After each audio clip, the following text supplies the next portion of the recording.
नमस्कार दोस्तों, मैं सरोज पांडे। झूठ बोलो सुखी रहो, सच बोलो रिश्ता खत्म। आज मैं अपने जीवन का अनुभव आप सभी से कह रहा हूँ। जीवन में आप जब जब झूठ बोलेंगे बहुत सुखी रहिएगा, खूब खुश रहिएगा, और जिस दिन आपने सच बोला रिश्ता खत्म।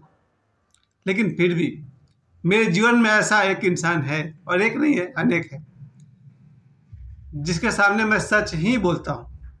जैसा भी सच हो, मैं जैसा हूँ वैसा ही उसके सामने हूँ। झूठ बोलने की कोई ज़रूरत नहीं है।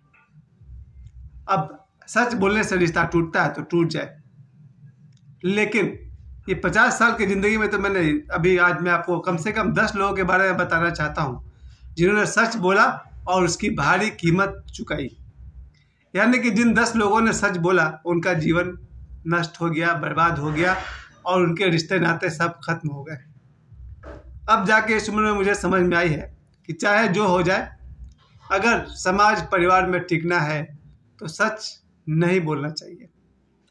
ये गलत राय है मेरा, मैं ये नहीं कह रहा हूँ, क्योंकि जब वो सत्य जो है वो किसी और के लिए होता है। जीवन में कोई ना कोई 2, 4, 5, 10 लोग ऐसे होने चाहिए जिनके सामने आपको कभी झूठ नहीं बोलना पड़े, और मेरे जीवन में ऐसे लोग हैं। उदाहरण के लिए मेरे दोनों बच्चे, मेरा छोटा भाई और मेरे दोस्त, इनके सामने मैं किसी भी हाल में किसी भी बात पर झूठ नहीं बोलता। जो भी हूँ, जैसा हूँ, अच्छा हूँ, बुरा हूँ, इनके सामने मैं झूठ नहीं बोलता हूँ।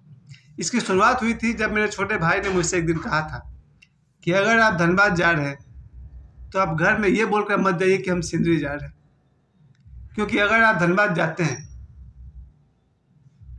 और घर में आपने बोला है कि हम सिंदरी जा रहे हैं, और अगर कहीं दुर्घटना हो जाए सिंदरी में, तो हम लोग तो ये समझेंगे ना कि भैया तो बोला हम धनबाद गए हैं। इसलिए झूठ बोलना बहुत भारी पड़ सकता है। यानी अगर आप किसी से झूठ बोलकर घर से निकलते हैं तो आपके साथ कुछ बुरा होगा तो घर वाले तो निश्चित रहेंगे ना, वो तो कहीं और गया हुआ है। एक छोटा सा झूठ जीवन को बहुत बड़ा प्रभावित करता है। शायद मैं फिर से कहना चाहूँगा, आप सबके जीवन के काम की बात है। अगर आप दिल्ली जा रहे हैं और घर में आपने कहा कि मैं मुंबई जा रहा हूँ, घर वाले समझ रहे हैं कि आप मुंबई जा रहे हैं, और दिल्ली का प्लेन अगर क्रैश हो जाए तो घर वाले खुश रहेंगे कि भैया अपना कोई काम ही नहीं है, मेरा बच्चा तो बम्बई गया हुआ है। लेकिन हुआ है हादसा आपके साथ। इसीलिए किसी भी हाल में अपने घर परिवार में झूठ नहीं बोलना चाहिए। और ये बात इतनी आसान भी नहीं है। हमारे जीवन में हमारे माता पिता पहले ऐसे इंसान हैं जिसके सामने जीवन भर झूठ नहीं बोलना चाहिए। हम तो खैर बहुत झूठ बोले बचपन से। मैं अपनी माँ से खूब झूठ बोला, पिताजी से भी बोला, अभी भी बोलता हूँ, लेकिन वो गलत था। माता पिता के सामने झूठ नहीं बोलना चाहिए था, चाहे उसकी कोई भी कीमत चुकानी पड़े।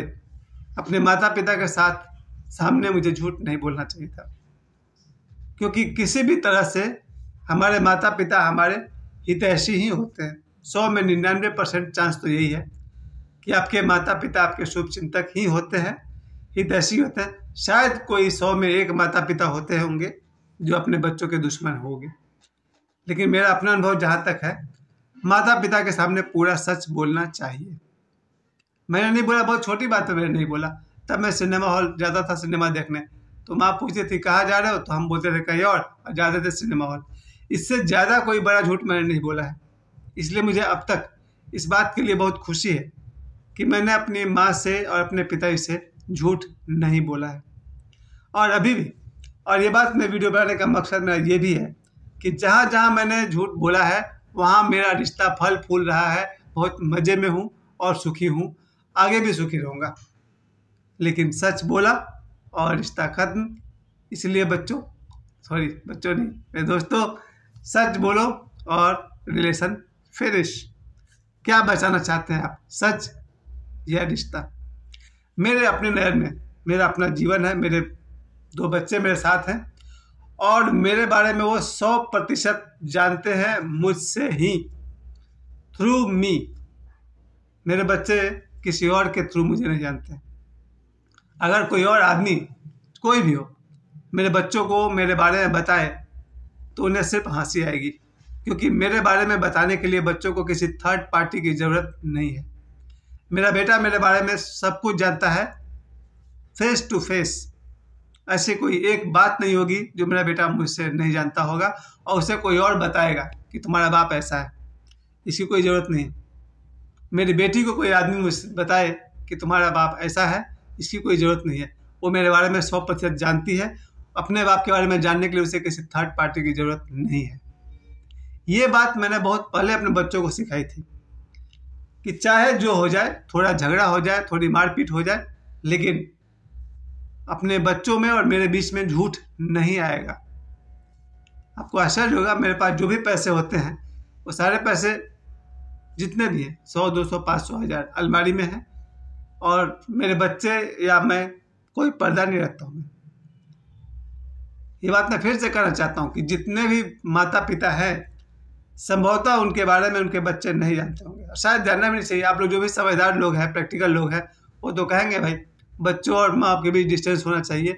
लेकिन मैं अकेला आदमी हूँ जो कहता हूँ कि मेरे बारे में और मेरे बच्चों के बीच में कोई डिस्टेंस नहीं है। मैं जो भी हूँ, मेरे सच्चाई मेरे दोनों बच्चे जानते हैं और जीवन भर जानते रहेंगे। ये मैंने अपने गुरु ओशो से सीखा है कि मेरे बच्चे मुझसे अगर सच बोलते हैं तो चाहे जो हो जाए, मैं थोड़ा सा डांट सकता हूँ, शायद पीट सकता हूँ, इससे ज़्यादा कुछ नहीं। पर इस बात की खुशी मुझे जीवन भर रहेगी कि मेरे बच्चों ने मुझसे सच बोला। अभी भी कहता हूँ, कभी एक तो खास बात यह है कि मैंने बहुत पहले वादा किया हुआ है कि अगर तुम लोग सच बोलते हो कभी कोई सज़ा नहीं देंगे। शायद हम अपनी राय दे सकते हैं, सज़ा नहीं दे सकते, क्योंकि अगर हमने बच्चों को सज़ा दिया वो अगले दिन से झूठ बोलने लगेंगे। अगर मेरा बच्चा स्मोकिंग करने लगे या कोई बैड हैबिट में आ जाए और हम उसको डांट देंगे तो कल से वो झूठ बोलेगा, करेगा तो वही काम। इसलिए मैंने बहुत पहले, शायद जब वो 2-4 साल का रहा होगा, तब से मैं उसको गोद में लेकर ही सिखाया था कि हमेशा सच रहो, जो हो, जैसे हो, जो बोलना चाहते हो, जो कुछ है सच बोलो, कभी कोई सज़ा जीवन भर नहीं देंगे। और ये वादा मैंने निभाया है। शायद किसी भी बात के लिए, किसी बैड हैबिट के लिए मेरे बच्चे को मुझसे कुछ छुपाने की ज़रूरत नहीं है। इसके अच्छे या बुरे परिणाम जो होंगे हम भुगतने को तैयार हैं, क्योंकि कम से कम मेरे माता पिता, मेरे भाई बहन, मेरे बच्चे और मेरा दोस्त, ये मेरे बारे में सब कुछ सच जानते हैं। मैं खुद बताता हूँ उन्हें। इसके अलावा दुनिया में कोई मेरे साथ रहे या मत रहे, आई डोंट केयर, मुझे परवाह नहीं है। मुझे अगर सच और रिश्ता में से कुछ बचाना पड़े तो मैं सच को बचाऊंगा, सत्य को बचाऊंगा। और बहुत अच्छी बात ओशो ने मुझे सिखाई है कि तुम्हारे सत्य के मार्ग में अगर मैं भी आ जाऊं तो तुम मुझे छोड़ देना, लेकिन सत्य को मत छोड़ना। ये बात मुझे ओशो ने कही है। अगर सत्य और मेरे बीच तुम्हें किसी को चुनना पड़े, अगर तुम्हारे सत्य के मार्ग में मैं भी आ जाता हूँ तो तुम मुझे छोड़ देना, लेकिन सत्य को मत छोड़ना। ये बात जब ओशो से गुरु कहते हैं कि ओशो को छोड़ दो लेकिन सत्य को मत छोड़ना, यही बात मैंने अपने जीवन में सीखा है। जो लोग मेरे सच के साथ चलने को तैयार नहीं है, उनके साथ हाथ छुड़ाने में मुझे 1 सेकंड की देरी नहीं होगी। अगर एक बात तो आप भी जान जाइए कि सत्य के साथ ही ईश्वर है, सच बोलने वाले के साथ ईश्वर है, ये मुझे अपने बल पे पता है। और अगर मैं सच हूँ और मेरे साथ मेरा परिवार है, ईश्वर है, तो मुझे झूठे लोगों की परवाह नहीं है। और अगर मुझे झूठ बोल करके 50 लोगों का भी प्यार मिलता है, दोस्ती मिलती है, समाज में स्थान मिलता है, ऐसे रिश्ते नातों को दूर से नमस्कार। नहीं चाहिए झूठे लोग, नहीं चाहिए झूठ के बल पर मिलने वाले दोस्ती और स्नेह। मुझे सच चाहिए और मैं इस बात की हिम्मत रखता हूँ पूरा का पूरा। ये बात मैं जानता हूँ, झूठ बोलो और सुखी रहो, सच बोलो और रिश्ता खत्म। तो भैया रिश्ता ही खत्म कर लेंगे मगर सच का साथ नहीं छोड़ेंगे। आज मेरे साथ शायद मुश्किल से 5-10 लोग खड़े और ये सब लोग मेरे बारे में पूरा का पूरा जानते हैं कि मैं क्या हूँ। इन्हें कोई और जाकर बताए इसकी कोई ज़रूरत नहीं है। और ऐसे लोग, मुझे खुशी है उन लोगों ने मुझे स्वीकार किया है, एक्सेप्ट किया है। और मैं भी इस बात को कहता हूँ, मेरा जो भी दोस्त है अगर वो सच्चा है, फिर वो जैसा भी है, अच्छा है, बुरा है, चोर है, बेईमान है, कोई फर्क नहीं पड़ता। अगर वो सच्चा है सब ठीक हो जाएगा। मुझे और कोई शर्त ही नहीं रखनी है। कोई अमीर है कि गरीब है, उसमें लाख बुराई सही। अगर किसी आदमी में सच बोलने की ताकत है, वही सबसे अच्छा इंसान है। तो मैं अपनी बात को इसी बात से पूरी करता हूँ, झूठ बोलो सुखी रहो, सच बोलो रिलेशन खत्म। लेकिन मेरे साथ, मैं सिर्फ सच का साथ दूंगा, मेरे साथ वही लोग टिकेंगे जो सच बोलेंगे और सच सुन सकते हैं। मुझे समय देने के लिए आप सभी को बहुत बहुत धन्यवाद।